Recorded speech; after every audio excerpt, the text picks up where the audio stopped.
ओम ध्यानम नमः। नमस्कार दोस्तों, रात को लगभग 11 बजे रवि के घर की घंटी बजी और रवि एकदम चौंक कर उठा। कितनी देर रात, कौन आया है? और वो बाहर गेट खोल के दरवाजे पे गया। जैसे ही दरवाज़ा खोला तो उसने देखा कि एक बहुत ही वृद्ध व्यक्ति जो एक ऑटो से आया है उसके घर के सामने खड़ा है और हाँफ रहा है, काफ़ी परेशान है। उसने जैसे ही उससे नज़रें मिली और बुजुर्ग व्यक्ति ने कहा कि बेटा आपका नाम रवि है? तो मैंने कहा हाँ जी रवि है, बिल्कुल मेरा नाम रवि है। तो शुक्र है कि परमात्मा का कि मुझे आपका घर मिल गया। मैं बहुत देर से घर ढूंढ रहा था, मिल नहीं रहा था, लेकिन रात काफ़ी हो गई कि देर रात को मुझे शिक्षा वाले ने आपके तक पहुंचा ही दिया। मैं भी उस बुज़ुर्ग को देख के काफ़ी हैरान था, क्योंकि मैं पहले उस बुज़ुर्ग को कभी मिला नहीं था। और इतनी देर में बुज़ुर्ग ने एक पर्ची जो है मेरे हाथ में दी और कहा कि बेटा आपके पिताजी ने मुझे आपके पास भेजा और कहा है कि आप मेरा एक काम जो है वो अवश्य कर देंगे। रवि ने पर्ची को पढ़ा और देखा कि इसमें कुछ लिखा हुआ है। तो रवि ने उस रिक्शा वाले को कहा भैया आप जाइए और सामान जो है उतार दीजिए, मैं इसको अंदर रख लेता हूँ। और बुजुर्ग व्यक्ति को भी वो अंदर ले आया।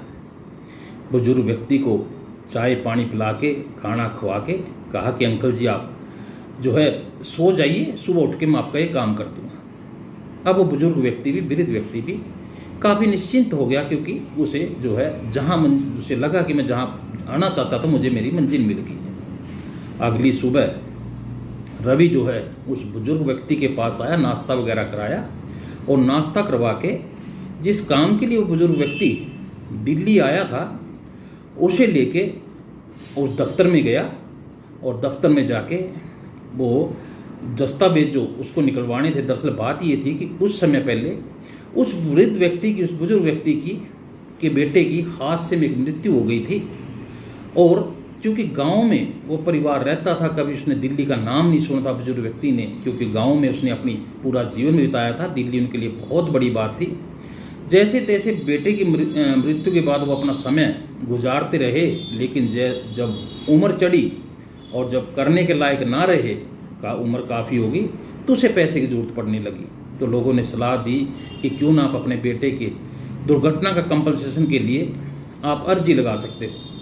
काफ़ी मजबूरी में वो लेना तो नहीं चाहते थे, लेकिन मजबूरी इतनी थी कि उन्हें एप्लीकेशन लगानी पड़ी। और सरकारी दफ्तर से पता लगा कि आपको एक कागज़ जो है वेरीफाई कराने के लिए दिल्ली जाना पड़ेगा। अब दिल्ली में उनको कोई जानता नहीं था और उनके पुराने मालिक के पास वो बुजुर्ग व्यक्ति गया। तो बुजुर्ग व्यक्ति ने एक पर्ची बना के दी और कहा कि मेरा बेटा रवि दिल्ली में रहता है, आप उससे मिल लेना, वो आपका काम अवश्य कर देगा। और अब रवि के घर वो पहुंच चुका था और जैसे ही रवि ने कहा कि अंकल जी आप नहा धो के तैयार होकर अपना नाश्ता करके हम चलते हैं, और मैंने आपके काम के लिए छुट्टी भी ले ली है, और उस संबंधित दफ्तर में चले जाते हैं। काफ़ी जांच पड़ताल के बाद, दस्तावेज निकालने के बाद वो कागज उनको मिल जाता है और वेरीफाई करा के उस बुजुर्ग व्यक्ति को वो दे देते हैं। अब बुजुर्ग व्यक्ति भी काफ़ी खुश होता है, क्योंकि रवि ने उसकी काफ़ी मदद की थी। और रवि ने भी कागज़ दस्तावेज उनके हाथ में दे के और बस का टिकट करवा के और खाने के लिए मिठाई का डब्बा लेके बुजुर्ग व्यक्ति को दे दिया। और बस में जैसे ही बैठने वाले थे तो बुजुर्ग व्यक्ति ने धन्यवाद करते हुए कहा कि बेटा रवि आपने बहुत बड़ा मेरा काम किया है, आपके पिता धन्य हैं कि आपने आपके पिता के एक चिट्ठी से इतना बड़ा काम किया, आपने छुट्टी भी ली। तो आपके पिता जो है वाकई महान व्यक्ति, और आप जैसा पुत्र उसका पैदा हुआ तो आप इससे बड़ी बात हो नहीं सकती। बेटा मैं बहुत खुश हूँ। आपके पिता के बारे में अगर आप कुछ कहना चाहते हो तो मुझे बता दीजिए, मैं गांव में जाकर उनको कह दूँगा। तो अब रवि थोड़ा सा हिचकिचाया, थोड़ा परेशान हुआ। तो उसने अंकल के पैरों का हाथ लगाते हुए कहा कि अंकल जी दरअसल बात ये है कि आप जिस रवि को ढूंढ रहे थे वो रवि मैं नहीं। वह बुजुर्ग व्यक्ति बड़ा एकदम चंबे में आ गया। उसने कहा कि बेटा आपके तो घर के सामने रवि निवास लिखा हुआ था।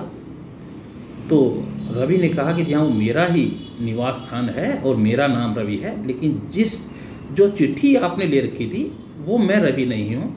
दरअसल जब आप मेरे सामने थे तो मैंने देखा कि आप जैसे ही मेरी शक्ल आपको दिखी कि आपके चेहरे पे एक रौनक आ गई थी, और वैसे भी आप काफ़ी परेशान में यहाँ तक पहुँचे थे। तो मेरा दिल नहीं माना, तो मैं आपको बिना कुछ कहे अंदर ले आया और रात को मैंने मन बनाया। मैंने पर्ची पे, जो आपने मुझे पर्ची दी थी, उसके ऊपर रवि के नाम के साथ उसका मोबाइल नंबर भी लिखा हुआ था, और मैंने दूसरे कमरे में जाकर रवि को फ़ोन किया, जो असली रवि है जिसे आप ढूंढते हुए आए थे।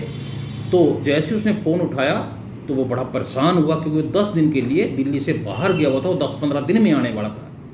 तो फिर मैंने सोचा कि वो उस बुजुर्ग व्यक्ति की तो मदद करनी पड़ेगी, तो छुट्टी लेके मैंने आपका ये काम कर दिया। अब वो बुजुर्ग व्यक्ति बड़ा हैरान हुआ, उसकी आंखों में पानी आ गया, और एक ही बात उनके मन से निकली कि बेटा ऐसा नहीं है, लोग कहते हैं भगवान नहीं है, भगवान तो इसी धरती पे है, भगवान तो यहीं पे है, और भगवान तो आप जैसे लोगों में है।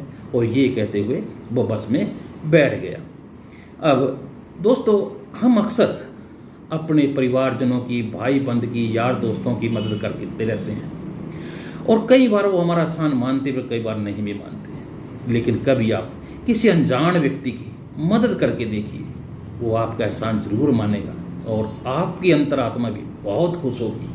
तो दोस्तों, रवि भी घर आके उस रात बहुत चैन की नींद सोया, या शायद आज तक ऐसी वो नींद कभी सोया नहीं था। तो मेरा कहने का भाव है, इस कहानी सुनाने का ये मेरा मकसद ये है कि आप अपनों की तो मदद करते हो, कई बार बेगानों की भी मदद करके देखिए। जो सुकून, जो आपकी आत्मा को एक ठंडक पहुंचेगी, एक सुकून भरी सांस आपको मिलेगी, तो वो कहीं नहीं मिल सकती।